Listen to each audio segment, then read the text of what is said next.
Have you ever wondered if the future could reach back and change the past? It sounds like something straight out of a science fiction movie. We are taught from a young age that time flows in one direction, like a river. It moves from the past through the present and into the future. This is what we call the arrow of time. Causes happen before effects. You drop a glass and then it shatters on the floor. You don't see the shattered pieces jump back into your hand to form a whole glass again. This one-way street of causality is a fundamental rule of our everyday experience. It's a comfortable and predictable way to understand the world around us. But what if this rule isn't as solid as we think? What if, in some very strange and subtle way, events that haven't happened yet could influence what is happening right now, or even what has already occurred? This idea turns our common sense completely upside down. It suggests that the river of time might have whirlpools or eddies, where the flow isn't so simple. It challenges the very foundation of how we perceive reality. The notion that a decision you will make tomorrow could affect the outcome of an event that happened yesterday is deeply unsettling, yet this is a possibility that some scientists are seriously considering, not because of science fiction, but because of what they see in their experiments. This mind-bending concept is not just a philosophical game. It emerges from the strange and wonderful world of quantum mechanics. This is the branch of physics that deals with the tiniest things in the universe, like atoms and photons. The story of retrocausality in modern physics owes a great deal to one brilliant and imaginative mind, John Archibald Wheeler. He was a physicist who worked with giants like Albert Einstein and Niels Bohr, and he was famous for asking deep, provocative questions. Wheeler was not afraid to challenge the very foundations of what we thought we knew about the universe. To understand the delayed choice experiment, we first need to revisit a classic of quantum physics, the double-slit experiment. So imagine firing single particles of light, photons, at a barrier with two vertical slits cut into it. Behind the barrier, there's a detector screen. If you close one slit, the photons that get through act like tiny balls, landing in a single band behind the open slit. But if you open both slits, something magical happens. The photons no longer act like particles. Instead, they act like waves. Each photon seems to pass through both slits at the same time, interfering with itself. On the screen behind, you don't get two simple bands. You get a pattern of many bright and dark stripes called an interference pattern. Now for Wheeler's twist. What if we could decide whether to check which slit the photon went through after it has already passed the barrier? We set up the experiment so the photon goes past the slits.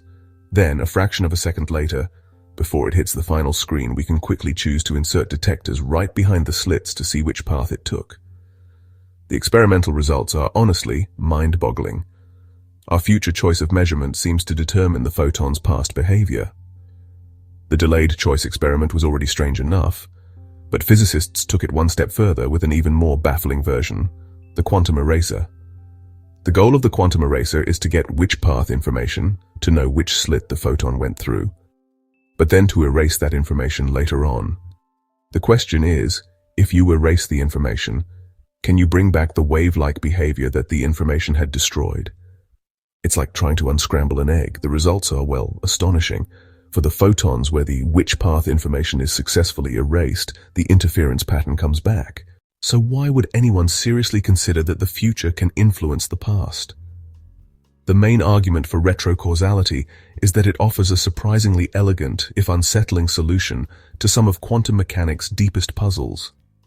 Proponents like physicist Hugh Price argue this actually makes the quantum world seem more normal, not less. This approach is appealing because it treats time more symmetrically. In many of the fundamental equations of physics, the math works just as well forwards in time as it does backwards. It's as if the entire timeline of an event, from start to finish, exists as a single block, and a change at one end can ripple through to the other. Of course, the idea of retrocausality is far from universally accepted. In fact, most physicists remain deeply skeptical. The most powerful argument against it is that it seems to violate one of the most cherished principles in all of science: causality. Many physicists follow a philosophy often summed up by the phrase, "shut up and calculate." This pragmatic approach was championed by physicist Richard Feynman, among others. The theory works. Its mathematical predictions are the most accurate in the history of science. We can use it to build lasers, computers, and nuclear reactors. Beyond time travel, the implications of retrocausality strike at something deeply personal: our sense of free will. We all feel like we are the authors of our own lives. We believe we make choices. This feeling of agency, that the future is open and we can influence it, is fundamental to what it means to be human. But if the future can influence the past, this throws a wrench into our notion of free will. Maybe our decisions are already woven into the fabric of space-time, linked to past events, in a way that means we were always going to make that specific choice. This leads to a philosophical position known as superdeterminism. This is the idea that everything in the universe, including our own thoughts and decisions, was predetermined from the Big Bang. However, some philosophers and physicists argue that this is a misunderstanding. They suggest that retrocausality could be compatible with a different kind of free will. In this view, our choices are still real and meaningful. They are genuine causes of events. The twist is that they can be causes of events in their own past as well as their future. This is a far more exotic and difficult concept to grasp, suggesting that our agency is even more powerful and strange than we imagined, woven into the very structure of time. The universe might be a performance where every actor, from the smallest particle to the largest galaxy, already knows its lines, and the distinction between the rehearsal and the final show is an illusion of our own making. What would our daily lives look like in a world where retrocausality is a fact? The truth is, probably not very different. These quantum effects are incredibly subtle. They are delicate and typically only observable in carefully controlled laboratory settings with single particles. However, the philosophical consequences would be enormous. It would change our entire conception of reality. A better metaphor might be that the universe is a completed novel that we are only reading one page at a time. The entire story, beginning, middle, and end, already exists. This perspective could lead to a more holistic view of the universe and our place in it. It suggests that events are not isolated points in time, but are part of a vast, interconnected web. It's a view that has echoes in many ancient spiritual and philosophical traditions, which often speak of destiny, fate, and the interconnectedness of all things. Science might be leading us back to a very old idea. Ultimately, living with the knowledge of retrocausality would be an exercise in holding two contradictory ideas in our heads at once. Yet, at the back of our minds, we would carry the profound and humbling knowledge that we are characters in a story that may have already been written.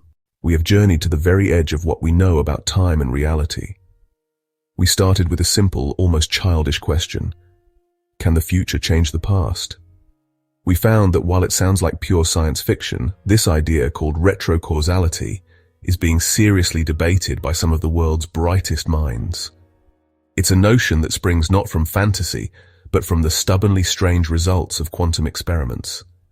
This leaves us standing at a crossroads. Is retrocausality a revolutionary glimpse into the true nature of time? Or is it a captivating illusion, a ghost in the mathematical machine of quantum theory? The truth is, we do not yet know. We are living in an exciting time, where the basic rules of the cosmos are still up for debate. The story of time is a book we are all reading, and it seems we have reached a chapter that is still being written. So, the next time you look in the mirror, perhaps you can entertain a strange thought. The person you see is a product of the past, of every moment that has led up to now. But what if that reflection is also being shaped, ever so subtly, by the person you will become tomorrow? The science of retrocausality invites us to wonder, and in that sense of wonder, we find the true engine of all science and all human curiosity. What if the universe is not just pushing you forward from behind, but also gently pulling you forward from the future?